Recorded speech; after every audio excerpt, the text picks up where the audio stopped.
Kremlin के प्रवक्ता Dmitry Peskov का बड़ा बयान आया है। पश्चिमी देशों को पीएम मोदी की यात्रा से परेशानी है।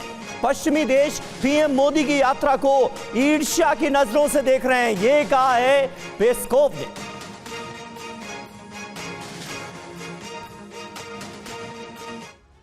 तो क्या कहा गया है क्रेमलिन की तरफ से, जरा इसको भी हम देख लेते हैं। मोदी की यात्रा पर क्रेमलिन से और क्या क्या कहा गया, क्या बड़ी बातें कही गई है, उस पर नजर डालते हैं। देखिए, पश्चिमी देशों को पीएम मोदी की रूस यात्रा से परेशानी है, ये एक मैसेज वहां से डिलीवर किया गया है। पश्चिमी देश इस यात्रा को ईर्ष्या से देख रहे हैं, ये पेस्कोव ने कहा है। भारत रूस के बीच रणनीतिक साझेदारी के स्तर पर संबंध है, ये बात एक बार फिर से दोहराई गई। जी हां, पीएम मोदी की यात्रा पर पश्चिमी देशों की करीबी नजर तो है, इसमें कहीं कोई शक नहीं है, लेकिन रूस किस नजर से देख रहा है वेस्टर्न कंट्रीज के रुख को, यह आप क्रेमलिन के बयान से अंदाजा लगा सकते हैं। पश्चिमी देशों की नजर में पीएम मोदी की यात्रा का बड़ा महत्व है, इससे कोई इनकार नहीं कर सकता। और क्रेमलिन ने वेस्टर्न कंट्रीज के रुख को लेकर जो बातें कही हैं, वो भी अपने आप में बहुत इंपॉर्टेंट हो जाती हैं। बिल्कुल समीर, मोदी की मॉस्को यात्रा से पश्चिम पशुपेश में है और पश्चिम पर एक तनाव हावी है। क्या तनाव है वो आपको हम उसके बारे में भी बताते हैं। टेंशन में क्यों है पश्चिम? सबसे पहले देखिए, पीएम मोदी की यात्रा को रूस एक मौके के रूप में देख रहा है, एक बड़ी अपॉर्चुनिटी के रूप में देख रहा है। पीएम मोदी की यात्रा से पुतिन पश्चिम को एक बड़ा संदेश देंगे, बड़ा मैसेज देंगे और रूस को अलग थलग करने का जो प्लान है वेस्ट कंट्रीज का, उस पर पानी फिरता नजर आ रहा है। और यही वजह है टेंशन की। पश्चिमी देश रूस को दुनिया से अलग थलग देखना चाहते हैं और यही वजह है कि वो इस मुलाकात को भी टेढ़ी नजरों से देख रहे हैं। पीएम मोदी की यात्रा से रूस पश्चिम को चिढ़ा सकता है। भारत रूस के दशकों पुराने रिश्ते से पश्चिम वैसे भी चिंतित रहता है। बिल्कुल, और देखिए, भारत रूस के बीच कई रक्षा समझौतों को लेकर भी पश्चिम की चिंता बढ़ी हुई है, क्योंकि भारत का बहुत पुराना और भरोसेमंद रणनीतिक साझेदार रहा है रूस।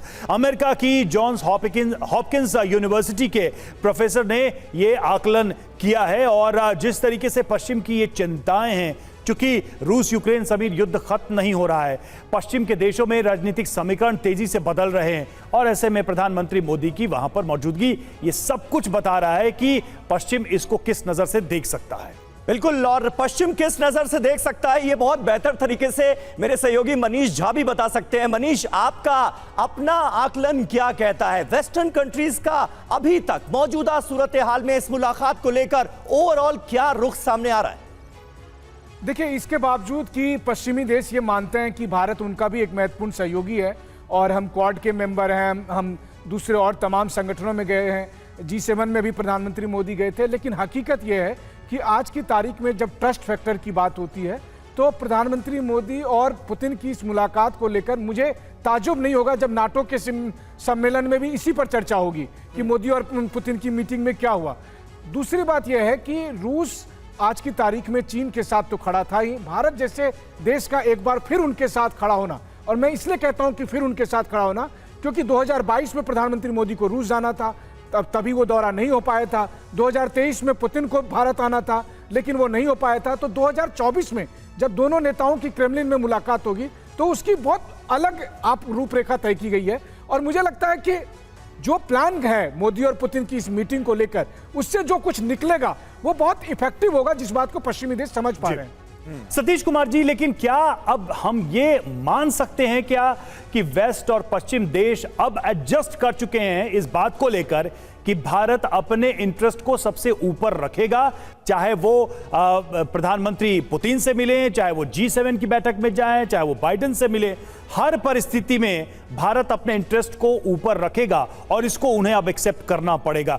ऑयल के मामले में हमने देखा था भारत ने बहुत स्ट्रांगली वेस्ट कंट्रीज को मैसेज दे दिया था, तो क्या उनको अब आदत पड़ गई है, वो समझ गए ये बात? अब आदत पड़ भले ना पड़ी हो, लेकिन उनको मानना उनकी व्यवस्था है, क्योंकि भारत का तेवर, भारत का जो इमेज अंतर्राष्ट्रीय जगत में है वो कोरोना के काल में, कोरोना के बाद में भी बड़े ही मजबूती के साथ स्थापित किया गया। हमारे विदेश मंत्री ने तेल को लेकर या अन्य मसलों को लेकर जो बातें कही वो पश्चिमी दुनिया पूरी तरह से समझ चुकी है।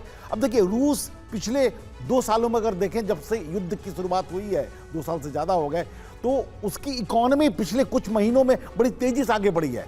भारत और रूस के बीच में इकोनॉमिक इम्बैलेंस है, इसमें दो मत नहीं है। कई छोटे छोटे मुद्दे भी हैं, लेकिन जो प्रगाढ़ता है, जो संबंध का जो आयाम है, जिसके पहले विजिट में हमारे प्रधानमंत्री ने कहा था 2015 में कि भारत के किसी बच्चे से पूछ लीजिए कि भारत और रूस के संबंध किस तरह से है। तो भारत रूस की मैत्री का वो आधार हमारा है। रूस और चाइना के बीच में भी देख लें तो 69 में वॉर हो चुका है, उनके बीच में कई विद्वेष आज भी जिंदा है, चाहे एससीओ को लेकर हो, चाहे सेंट्रल एशिया के अन्य मुद्दों को लेकर हो। भारत के साथ वो मतभेद नहीं है। तो हम इस रूप में अगर लंबी दूरी की बात करें तो रूस हमारा दोस्त था, रूस आज भी हमारा दोस्त है। उसमें पश्चिमी दुनिया अगर साथ में मिलकर चलना चाहती है तो भारत के लिए भी बेहतर होगा, उनके लिए भी बेहतर होगा। अगर वो नहीं चलना चाहते हैं तो उस पर भारत पर बहुत ज्यादा असर पड़ने वाला नहीं है।